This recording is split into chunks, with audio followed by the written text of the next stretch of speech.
যেখানে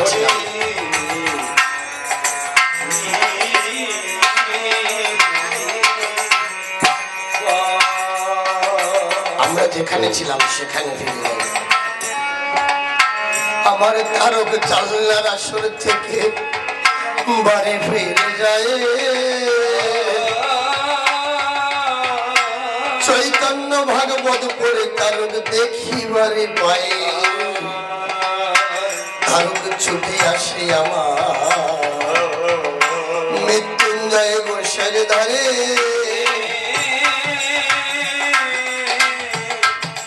মৃত্যুঞ্জয় গোসাইকে তারক এসে বলছে, হে দয়াল, যে মানুষকে দেখার জন্য এই জীবের ভাগ্য হয় না, ব্রহ্মা বিষ্ণু শিব আদিও সেই মানুষের দেখা পায় না, তুমি কোথায় দেখেছো সেই মানুষকে? আমাকে একবার সেই মানুষের কাছে নিয়ে চলো। মৃত্যুঞ্জয় গোসাই তারককে ডেকে বলছে, তারক দেখবি, চল আমরা ওরা কান্দি যাই। আমার তারককে লই আমার মৃত্যুঞ্জয় ওরা কান্দি যায়। তখন আমার ঠাকুর তারক সে জানতে পেরে, মৃত্যুঞ্জয় সে জানতে পেরে একখানা তলই নিয়ে গিয়ে আমভিটায় পুকুর পারে তলই লিখছে, চুপ করে বসে আছে। যখন মৃত্যুঞ্জয় তারক এসে যখন ঠাকুরকে প্রণাম করেছে, কেমন যেন ঠাকুরের ঘুম আসে, এমন হাম ছেড়ে দিয়ে চার হাত পাও যখন খুলে দেয়, আমার তারক একটি একটি করে, আমার তারক একটি একটি করে গুনে গুনে দেখে।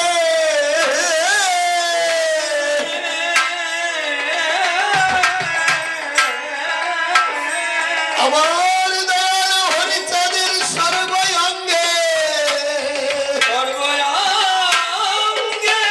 সেই 32 চিহ্ন দেখা যায়।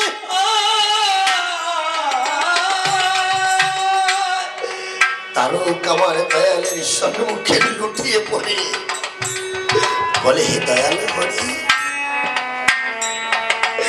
তুমি তোমার কি লীলা, তোমার কত দয়া, তুমি পুনরায় এই জগতে এসেছো ঠাকুর। আর আমার মতো অধম তারককে তুমি কৃপা করেছ, যার দর্শন যুগে যুগে দেবতারাও পায় না, দেবতারা পায় না, যার দর্শন ব্রহ্মা শিব আদি কেউ পায় না, যার দর্শন যোগী মুনি ঋষিরা কেউ কল্পে কল্পে পায় না, সেই পুণ্য ব্রহ্ম পুণ্যানন্দ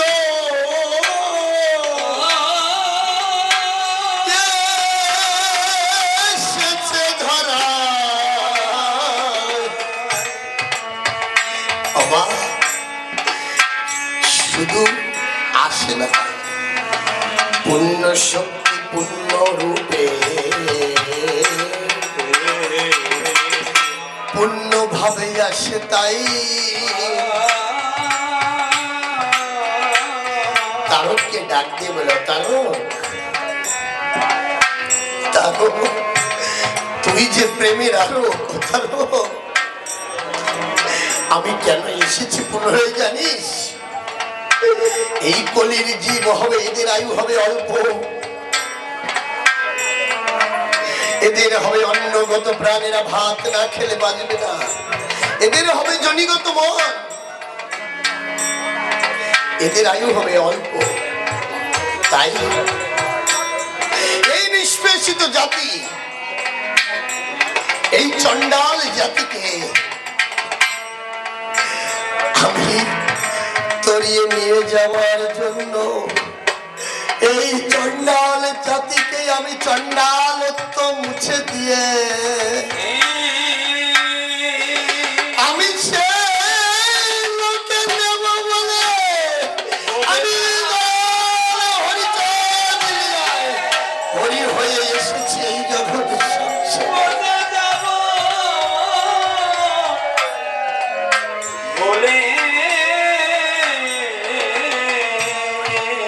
এই আমার তারক হরি নামে প্রেমে মাতোয়ারা হয়ে মিশেছে ওই মতুয়ার দলে। তাই আমার তারক কলম দিয়ে গেছে ওই ওরা কান্দি আমার ব্রজপ্রেম। ব্রজপ্রেম মানে কি জানো? আচ্ছা, বৃন্দাবনের গোপী সখীদের কথা শুনেছো? কোনোদিন মালা জপ করেছে বৃন্দাবনের গোপীরা? ব্রজবাসীরা করেছে মা? কখনো করেনি। তারা কি করতো? কৃষ্ণ কৃষ্ণ বলে ধুলায় গড়াগড়ি যেত, ধুলায় গড়াগড়ি যেত। কৃষ্ণ কৃষ্ণ বলে তারা বৃক্ষকে জড়িয়ে ধরত, জড়িয়ে ধর। আর এই ওরা কান্দির বাজারে হওয়া জয়ের নিশানার জয় ডাঙ্কা লয়ে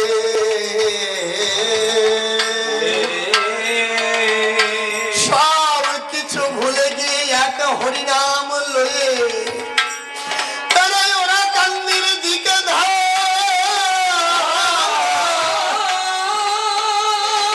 হরিবল হরিবল ছাড়া, হরিবল ছাড়া তাদের অন্য কিছু আর বোঝে না।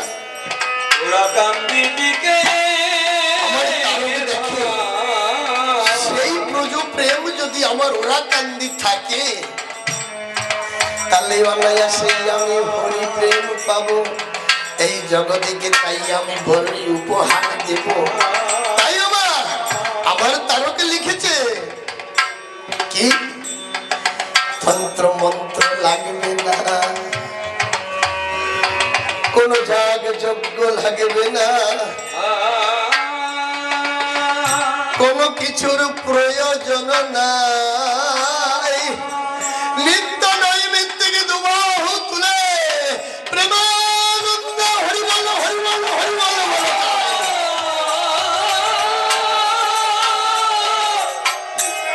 এই হরি নামে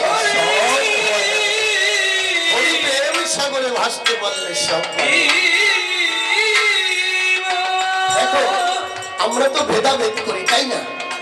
এই তারকের শিষ্য ছেলে মনোহর সরকারের সঙ্গে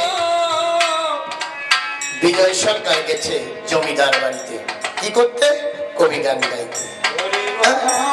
কোথায় ভাগো মা? আমি তো ভাগে দেখি না, তোমরা কোথায় দেখো আমি বুঝি না। এই তারক বলেছে ওরা হরিপ্রেমের সব পাওয়া যায়, কিন্তু এই তারকের ছেলে কে?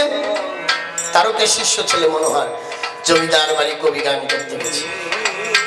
কে শোনা কষ্ট? আমার বাবা প্রবীরের কষ্ট হয়ে যায়। কাল রাত্রি থেকে আজ পর্যন্ত সেই আগে ভাবে বাজায়। আমি বুঝছি বাবা তোমার কষ্ট দেখে আমার করার কিছু নাই। এই আলোচনা ছেড়ে দিয়ে যদি বাবা আমি চলে যাই, এই যারা বসে আছে বাবা কেউ তো থাকবে না। আর সুন্দর ভাবে এইখানে মৎসব তো হবে না। তাই বাবা আর একটু কষ্ট করো।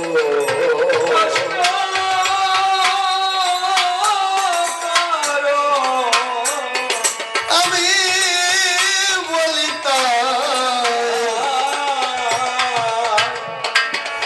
যখন তুমি ওপারে হতে ওপারে যাবে পাবে আমার নিতাই। আমার প্রেমানন্দ কথা দিলাম তোমায়, যখন গিয়ে দাঁড়াবে তুমি ওই না পারে ঘাটাই। সেদিন নিতাই যদি পার না করে আমি করো জোরে তাকে বলবো দেখে দেখে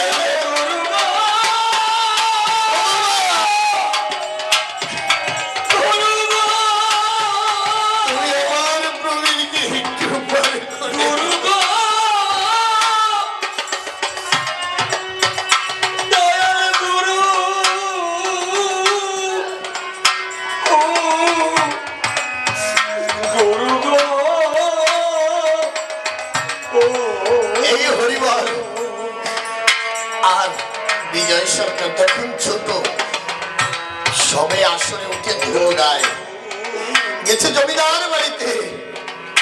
কবি গান হবে, এদিকে ঝড় বৃষ্টি আসছে।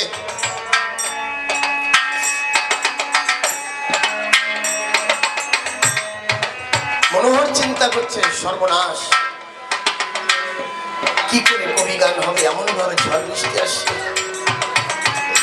মনোহর হাত জোর করে তারকের নাম লয়, আর দয়াল হরিচাঁদ গুরুচাঁদ বলে দোহাই বাবা হরিচাঁদ, দোহাই বাবা হরিচাঁদ। বিজয়কে বলছে বিজয়, যা হয় হবে, বাদাম যদি ছিঁড়ে যায় যাক, তাতে দুঃখ নাই, তুই আসরে যা। আসরে গিয়ে তুই ধুয়ে না, তারপর দেখবো কি করতে হয়। আমার বিজয় যখন আসরে উঠি পাহাড়ে যায়, মানুষ ছোটাছুটি করছে, কবি গান হবে, কিন্তু বাদাম উড়ে যাচ্ছে ঝড়ের বেগে। যখন আমার তা বিজয় কি করেছে, যখন আসরে উঠবে এমন সময় দেখতে পায় এক কন্যা, দেখতে কালো, ছোট্ট বালিকা, চুল ছেড়ে দিয়ে লাল পেরে শাড়ি পেরে ওই বিজয়ের রাস্তায় দাঁড়িয়েছে। বলছে এই বালক, এই আসরে তখনই কবি গান গাইবি যদি কিনা আমাকে গান শোনাস। বিজয় ওই দিকে তাকিয়ে, বিজয় মনে হচ্ছে কি আমাকে এমন ভাবে বললো, আমি তো সবাইকে গান শোনাতে আসছি। বিজয় বলছে অমা তুমি কে মা, আমি তো সবাইকে গান শোনাতে আসছি, বলো মা তুমি কে। বলে আমি এখানে গান শুনবো না, আমি থাকি ওই ভট্টের বাগানে।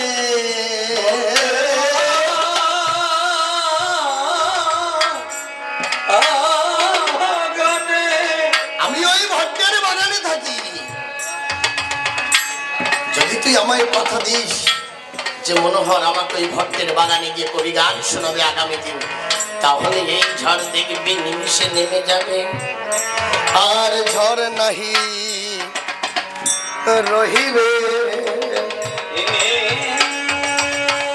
বিজয় আসরে ধোয়া দিতে উঠে ধোয়ার মধ্যে বলছে কোথায় আছো দয়ালে গুরুচাঁদ, ও বাবা হরে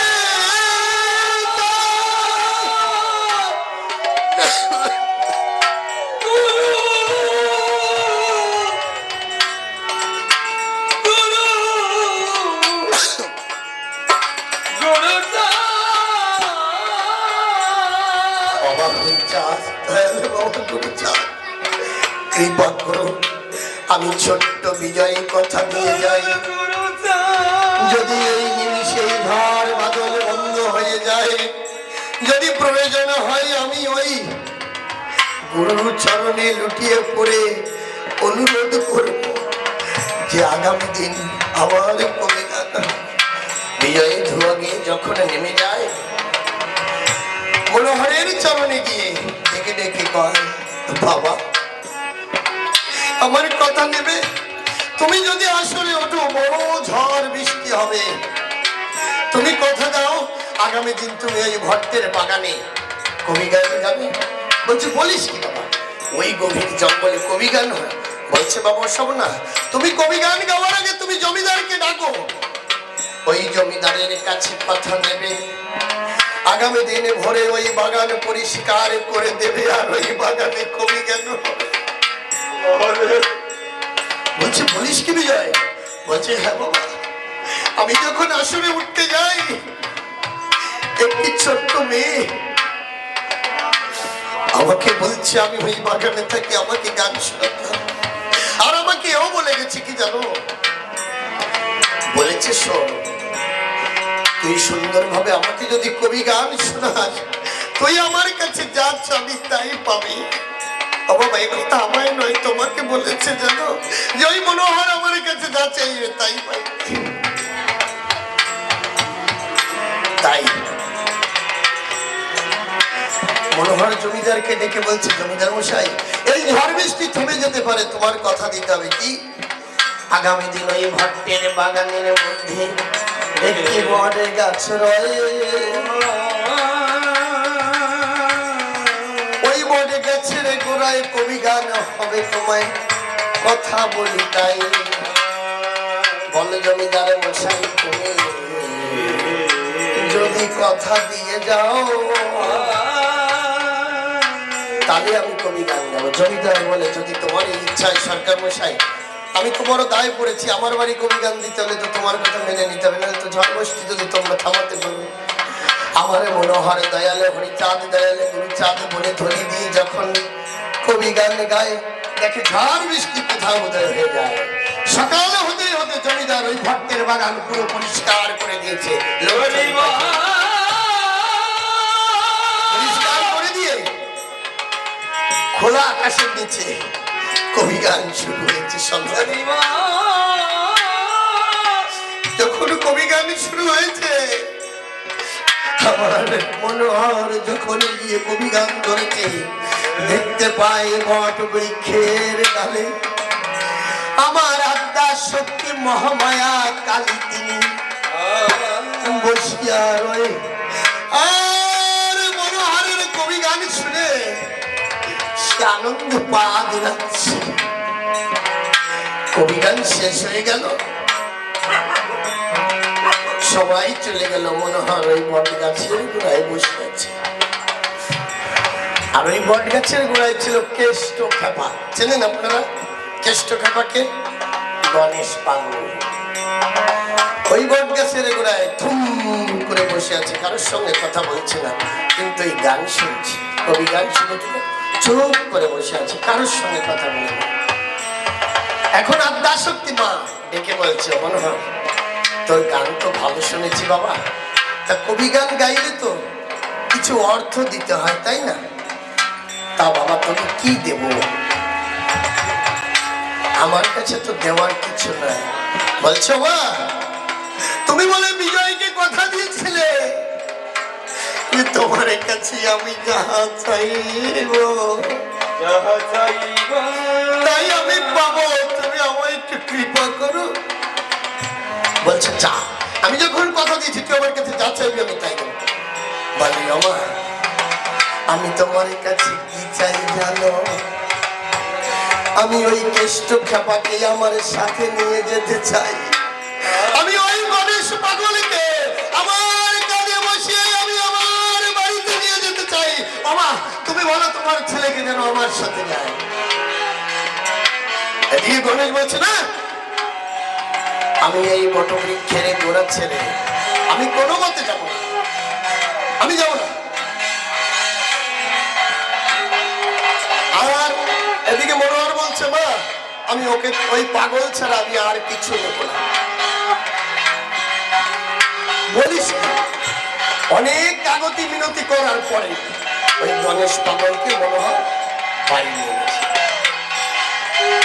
বাড়ি নিয়ে বহুদিন মনোহর রেখেছে। ওই খেপা যে ঘরে থাকতো সেই ঘরের এখনো পর্যন্ত ছাদ নেই। যদি যান কেউ মনোহর সরকারের বাড়ি দেখবেন এখনো ঘরে চাল হয়নি, ওই ঘরে থাকতো গণেশ বাবা। তো আমি কেনই আলোচনা করছি জানেন বাবা, কৃপা কিভাবে হয়, ভক্তি হরিচাঁদ গুরুচাঁদের চরণে পড়লে কিভাবে কৃপা আসে। এই মনোহরের কোনো ছেলে মেয়ে ছিল না, বুঝেছ? দুটো বিয়ে করেছে মনোহর সরকার, কোনো ছেলে মেয়ে নাই, কোনো ছেলে মেয়ে হয় না। মনোহর মনে মনে কাঁদে, আর নালিশটা ওই ওরাকান্দির দিকে ফিরে দেখে বলে, বাবা হরিচাঁদ,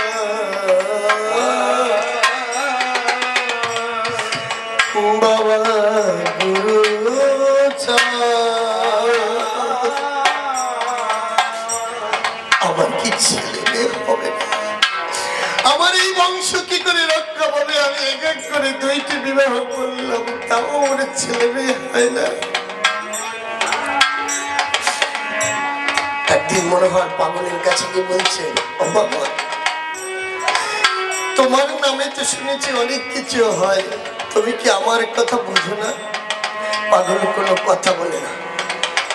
কিছুদিন পরে পাগলকে গিয়ে বলছে, পাগল আমি তো কবি গান গাইতে যাব ঢাকার উপরে, 7 দিন গান গাবো। পাগল সেই কথা বলছে, যাস না, তুই কবি গান গাইতে যাস না, তুই যাস না বাবা, তোর বিপদ হতে পারে, তুই কবি গান গাইতে যাস। মনোহর বলল, আমার 7 খানা পায় না, আমি ছাড়িয়ে দেবো। পাগল অনেক কিছু কয়, আমিও যাব। মনোহর চলে গেল ঢাকায় কবি গান গাইতে। যাওয়ার সময় খুব ভালোভাবে চলে গেছে, কিন্তু যখন ফিরে আসে এদিকে কি করতো, পাগল তোমার একটা পাগলকে রাখা বাড়ি কেমন জানো তো, কখন খায়, কখন কোথায় পায়খানা করে দেয়, কোথায় যায় কিছু বোঝা যায় না পাগলের, কখন কি করবে কোনো ঠিক ঠিকানা নাই। এই মনোহরের 2 স্ত্রী ওই পাগলকে নিয়ে বড় বিরক্ত হতো, মানে সহ্য হতো না, পাগল কত সহ্য করা যায় না। তো মনোহরের বড় স্ত্রী বলছে ডেকে, ওগো তুমি তো কবি গান গাইতে যাচ্ছ, ওই পাগলকে আমাদের 2 জনের উপরে রেখে যাও, পাগল যা বিরক্ত করে তা বলার মতন নাই। বলে না, পাগলকে তোমরা জানো না, পাগল যেভাবেই যাক তোমরা একটু সহ্য করো, অসুবিধা কোথায়। মনোহর চলে গেছে কবি গান গাইতে। কবি গান গেয়ে ফল পাকোড়া কিনে টিনে নিয়ে যখন পদ্মায় নৌকায় উঠেছে, যখন পদ্মায় পাড়ি দিতে যায়, চারিদিকে দেখতে পায় আকাশ ভেঙে ঝড় বৃষ্টি আসছে। মধ্য পদ্মায় যখন মনোহর পৌঁছে যায়, দেখতে পায় চারিদিকে কালো মেঘ ঘনিয়ে আসছে, পদ্মায় ঝড় উঠছে। মনোহর কিছু দিশা না পেয়ে মনোহর ভাবছে, দয়াল হরি পারের কান্ডারি,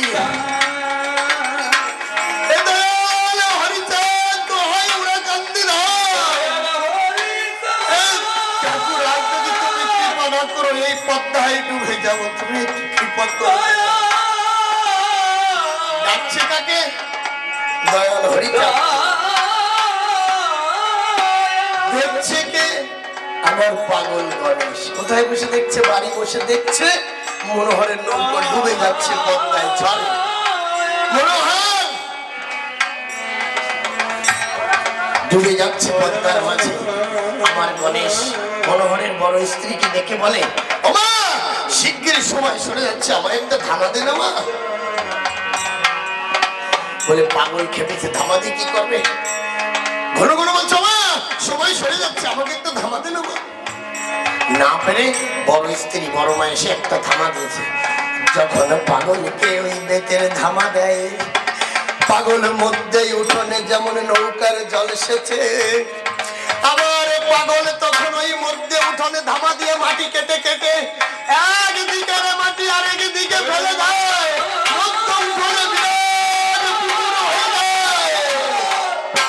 আর এদিকে মনোহর দেখে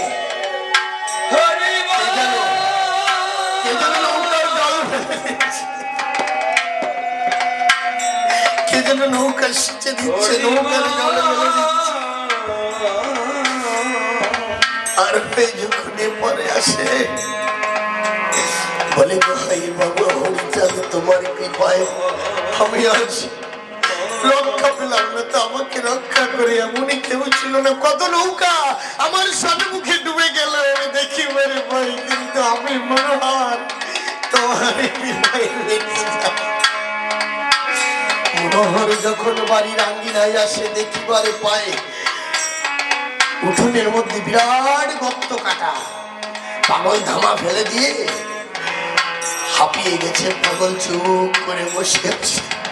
মনোহরের স্ত্রী মাজায় কাপড় বেঁধে খেপেছে, শোনো এই পাগল এই বাড়ি থাকবে নয় আমি থাকবো, আর সহ্য হয় না, দেখো ধামা দিয়ে মধ্য উঠোনে কিভাবে ধামা দিয়ে মাটি খুঁজে খুঁজে ফেলেছে, এই বিরক্ত সহ্য করা যাবে। মনোহর বুঝতে পেরেছে, মনোহর বলছে, ওগো তুমি যার উপরে রাগ করছো তুমি কি বাস্তবে জানো, আমি যখন পদ্মা নদী দিতে ছিলাম পারি, তখন ভীষণ ঝড় উঠে কত নৌকা আমার সম্মুখে ডুবে গেছে,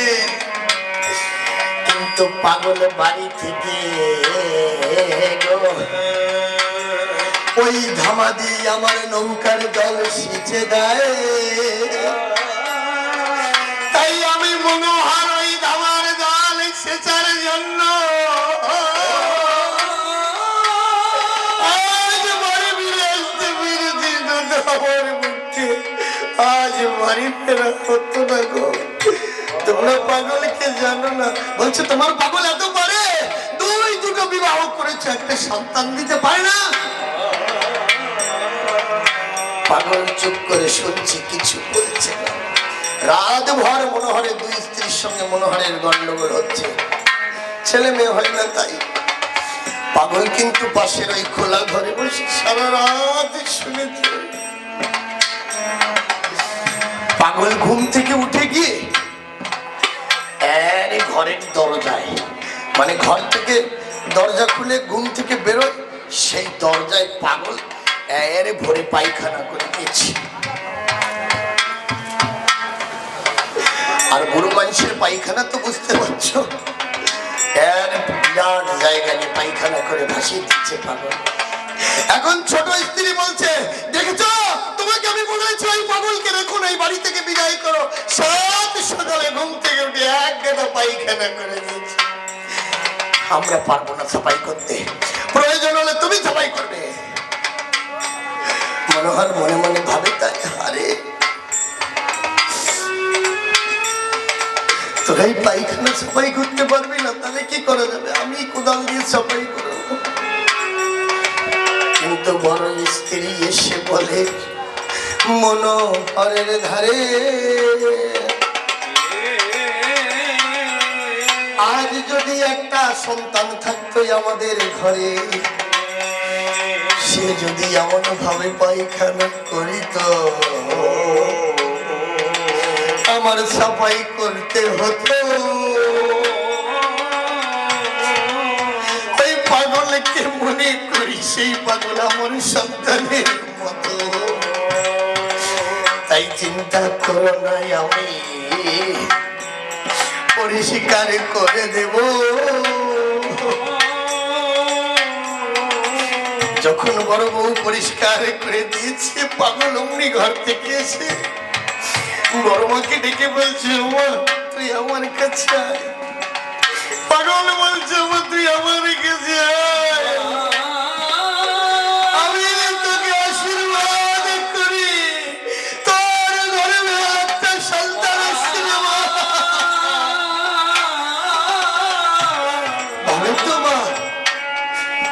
যে মায়ের গর্ভে 20 বছর সন্তান হয় না,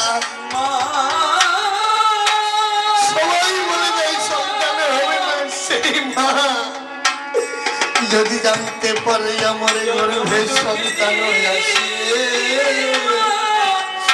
সেই মায়ের মনে বলে কত না কত আনন্দ হবে। বড় বউ পাগলকে গলায় কামড়ে দিয়া করে বলছে, বড় সত্যি কি সন্তান হবে? বলছে, হ্যাঁ মা, তোর ঘরে একটা সন্তান হবে, তুই নাম রাখবি অম্বরীশ। আমার দাদু ভাই যখন তোর ঘরে আসবে, আমি দাদু ভাইকে নিয়ে খুব খেলবো, খুব আনন্দ করবো, দাদু ভাইকে আমি নিজের কাঁধে নিয়ে ঘুরবো।